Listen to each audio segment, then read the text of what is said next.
A very good morning, my dear students. Welcome to our English class.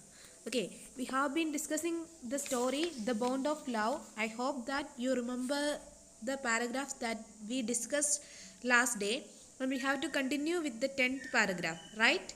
Yes. I'll read. Listen. Page number 115, 10th paragraph. Hold him, everybody. In goes the hypodermic. Bruno squeals. 10 cc of the antidote enters his system without a drop being wasted. 10 minutes later, condition unchanged. Another 10 cc injected. 10 minutes later, breathing less stertorous. Bruno can move his arms and legs a little, although he cannot stand yet. 30 minutes later, Bruno gets up and has a great feed. He looks at us disdainfully, as much as to say, "What barium carbonate to a big black bear like me?" Bruno is still eating. The word hypodermic means a long needle used to give an injection under the skin. Okay, the meaning is given there. And the word squeals. Have you seen the word squeals? Which means to make a long cry. Okay, and then the word antidote. Have you seen the word antidote? Which means medicine. Okay, and stertorous breathing. Have you seen that phrase? Stertorous breathing means noisily breathing, as in snoring. Okay, noisy breathing. Okay, noisy breathing. It means noisy breathing. And you might have seen the word disdainfully, which means not good enough to deserve respect. Okay, a feeling. And when we are discussing this paragraph, we can understand that the doctor asked everyone to hold Bruno tightly, and it screamed when it got the injection. And that antidote, the medicine, enters into his system without being dropped, even a single drop.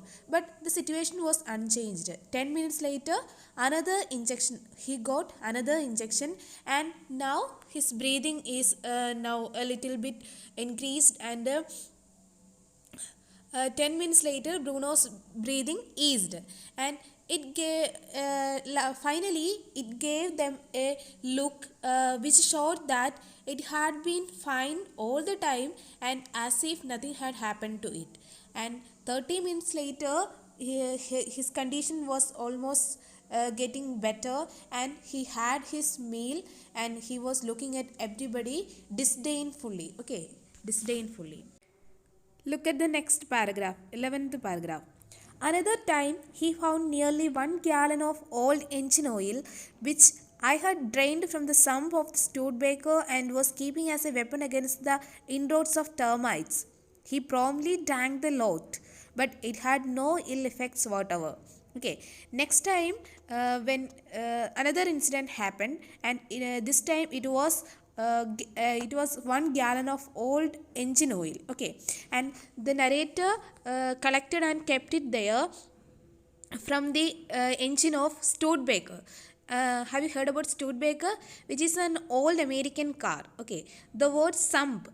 The sump means the base of an internal combustion engine. Okay, from there the narrator collected this oil and engine oil and kept it there in order to kill the termites. But Bruno came there and he drank it. But this time it has no ill effects on him. Shall we continue with the next paragraph? Yes. The months rolled on, and Bruno had grown many times the size he was when he came. He had equaled the Alsatians in height and had even outgrown them, but was just as sweet, just as mischievous, just as playful. And he was very fond of us all. Above all, he loved my wife, and she loved him too. She had changed his name from Bruno to Baba, a Hindustani word signifying small boy, and he could do a few tricks too. At the command Baba wrestle or Baba box, he vigorously tackled anyone who came forward for a rough and tumble. Give him a stick and say, "Baba, hold gun," and he pointed the stick at you. Ask him, "Baba, where is baby?" and he immediately produced and cradled affectionately a stump of wood which he had carefully concealed in his straw bed. But because of the tenant's children, poor Bruno or Baba had to be kept chained most of the time. From this paragraph, we can understand that days passed and Bruno grew bigger and bigger, and he has outgrown the Alsatian dogs that the narrator has in his home.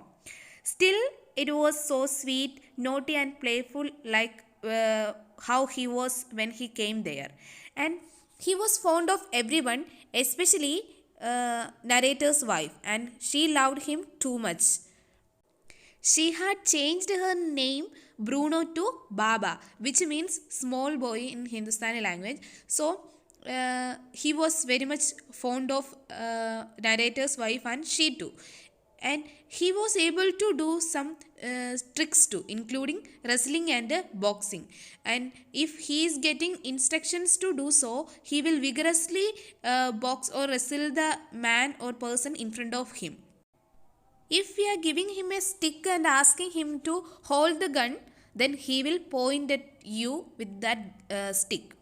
And when we are asking him where is the baby, suddenly he will take a stick and he will cradle that stick like a baby. But even if he was so affectionate and attached to everyone in that bungalow, because of the tenant's children, almost all the time he is in chains. Look at the next paragraph, 13th paragraph, page number 116. Then my son and I advised my wife, and friends advised her to give Baba to the zoo at Mysore. He was getting too big to keep at home.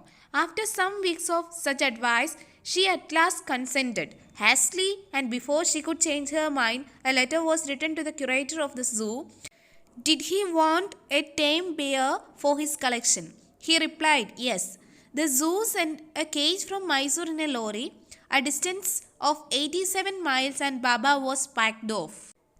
From this paragraph, we come to understand that Baba was packed to a zoo in Mysore just because that he is too big to keep in the house, and it is very dangerous for them, and it is difficult for them to manage the things too.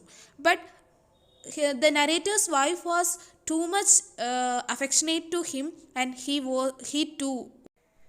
Many of her friends also advised her to hand over Baba to a zoo, and finally she also consented. And suddenly our narrator wrote a letter to the curator of the zoo. Curator means a person in charge of the zoo. Okay, and he asked, did he want a tame bear for his collection? And he replied that yes. And they have sent a carriage, a cage for Baba in a lorry from Mysore, and it was 87 miles distance from their home. Look at the next paragraph. We all missed him greatly, but in a sense we were relieved. My wife was inconsolable.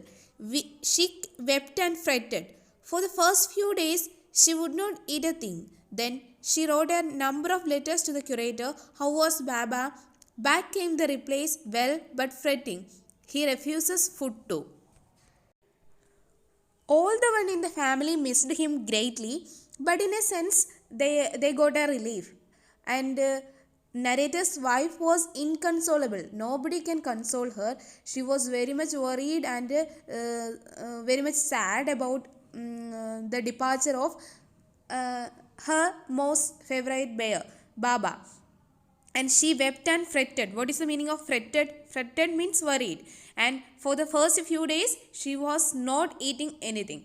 And the condition was same for Baba in the zoo. And she was writing letters to the curator in the zoo and asking how is Baba. And the replies also coming to her and well but fretting. Similarly, he is also worried and not having any food.